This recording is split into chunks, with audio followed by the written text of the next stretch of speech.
Hi, my name is Josephine Laing, and today I'd like to talk to you about learning self-love.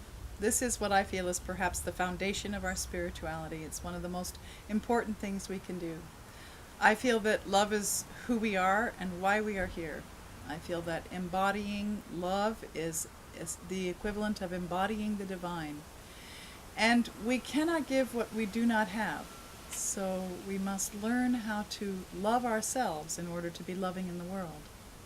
I understand from several of the near-death experiences that people have had that often at the end of our lives we are asked two questions. How have you loved? And how could you have loved more? And in order for us to give that love, we first of all have to own it within ourselves. We have to learn how to love ourselves. And this can be a very difficult thing because culturally we are taught to have a lot of self-loathing. Our advertisement shows images of people who look better than we do or who are more healthy or whatever it is. And so we wind up with these negative self-dialogues inside of our heads.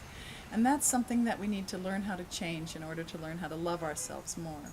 And this is one of the reasons why I really stress the power and importance of sanctuary, because it's in our sanctuary that we can really take the time to settle in, to listen to what is going on inside of our heads, to find the areas where we might need to work with ourselves to help ourselves to learn to love ourselves more frequently. So for instance, if you find yourself saying things like, oh gosh, I'm so stupid, or if only I would have, or I should have, or I could have, or if I should not have, then it's a wonderful thing for us to do, to go ahead and change those thoughts, to not resist them totally, because they are going to be there and what we resist persists. But what we want to do is, basically, I'm sure you've heard this said, thank you for sharing. I say that to myself. And then I find a thought that I would like to think instead, something else, like, I really do have a wonderful, beautiful body, and I have great health, and I can do everything that I need to do, and I love myself.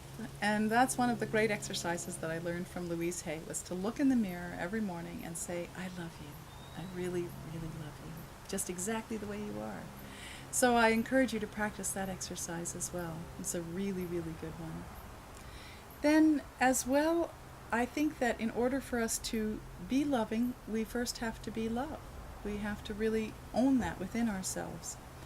And one of the exercises that I like to encourage people to do is to take a moment in their sanctuary and to just settle in and to say to themselves, what would I really love? And when we ask ourselves that question, inspirations will come to us from our higher self.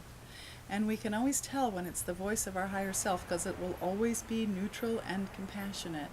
It will have a lot of deep caring and love for us, and it's not so much a demand as it is a choice or a suggestion.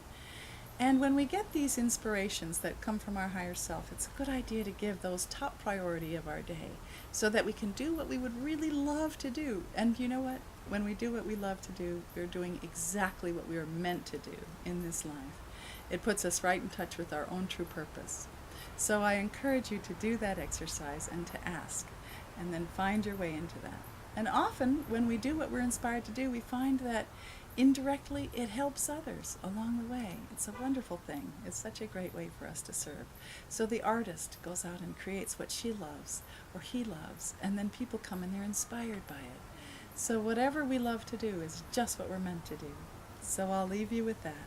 This has been Josephine Laing, talking more about the power and the importance of sanctuary through the art of learning how to love ourselves.